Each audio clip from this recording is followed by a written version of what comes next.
Hello everyone, today we are going to do Minerals and Energy Resources Part 3 where we focus on hydropower. Hydropower, that is electricity from water. Availability of enough electricity means unrestricted growth of industries, transport and agriculture. The future of India depends on our ability to produce and use hydroelectricity. Hydroelectricity is renewable, cheap, clean, and eco-friendly source of energy. Due to large water resources, India can produce large amounts of hydroelectricity. NHPC, the National Hydroelectric Power Corporation. NHPC was set up in 1975 to look after the generation of hydroelectricity in India. How is hydroelectricity sourced? Hydroelectricity is sourced from a dam. A dam is built across a river and serves more than one purpose at a time. Therefore, these dams are also known as multi-purpose projects. The purposes served by dams are mainly to control floods, irrigation, power generation, navigation, fishing, and tourism. How is hydropower produced? Or how is hydroelectricity produced? Let us take a look at this diagram to understand how it works. Water from the reservoir rushes through the penstock into the powerhouse. The water spins the turbine which drives the generator. Inside the generator is a large electromagnet that spins within a coil of wire, producing electricity which is then transferred to grids and to long distant power lines. So let us take a look at it. You can see the reservoir. You can see the intake. When that opens, the water rushes into the penstock. You can see the turbine there. With the force of the water, the turbine spins. When the turbine spins, the generator, which has a large electromagnet, spins within a coil of wire, thus producing electricity which you can see which passes to long distance power lines.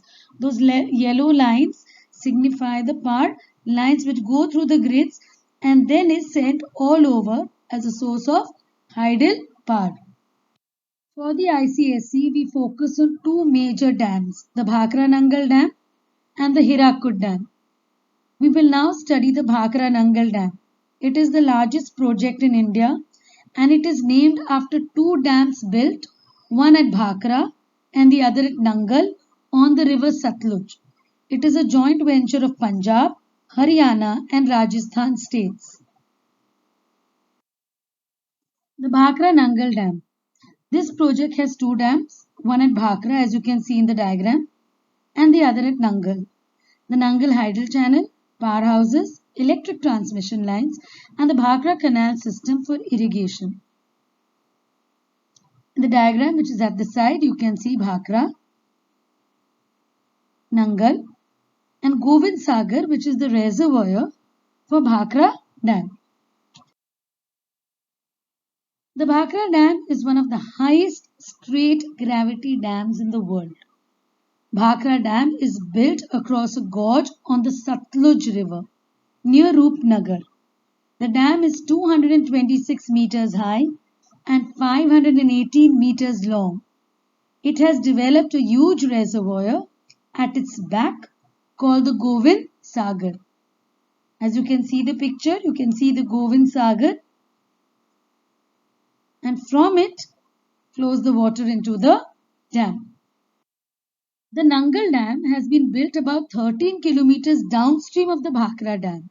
It's an auxiliary dam and balances the daily fluctuations from the Bhakra Dam. This is a 29 meter high and 305 meters long dam. The Nangal Hydel Channel. The Nangal Hydel Channel is about 64 kilometers long, 42 meters wide and 6 meters deep. As you can see in the picture, it is cemented throughout its length to protect water from seepage. It turns the turbines of powerhouses located below the Nangal Dam. The powerhouses of Bhakra Nangal Dam. The two powerhouses have been built, one at Ganguwal and the other one at Kotla. They have two units of 24 megawatt each. One unit of 29 megawatt, the third powerhouse, is at Roopnagar. So here we repeat, two powerhouses, Ganguwal, Kotla. Third one is at Roopnagar. The main Bhakra Nangal Canal is 174 kilometers long. This canal system provides irrigation to about 15 lakh hectares. It works in Punjab, Haryana and Rajasthan. The Bhakra and Nangal project suffers from the problem of silting water which comes from the higher reaches, and they bring sediments and deposit the silt at the bed of the reservoir, thus reducing the capacity to store water. The Hirakud Dam project. The Hirakud Dam is about 61 meters high and 4,800 meters long and is one of the longest dams in the world. Take a look at the picture. You can actually see how long the dam is. This dam has been built across the Mahanadi River at Hirakud, about 15 kilometers upstream of the city of Sambalpur in Odisha.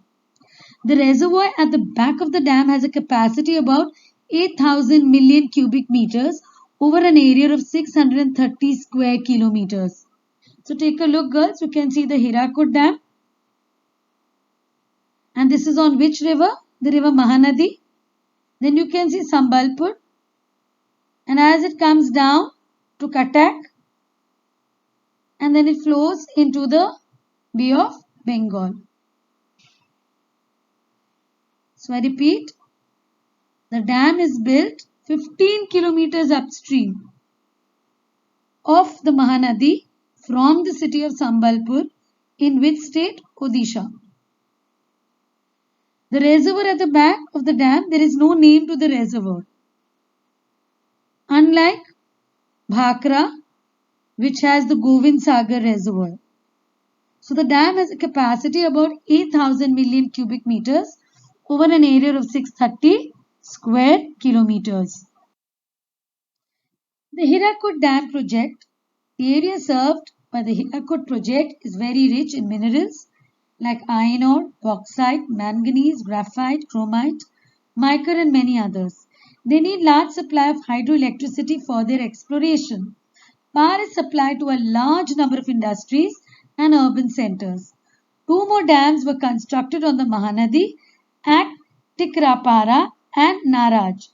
These three dams provide irrigation to 1 lakh hectares of land in Sambalpur, Puri, Cuttack and Bolangir districts. They also help in navigation. Now come to the end of the third part of minerals and energy resources. We then have another part which is non-conventional sources of energy.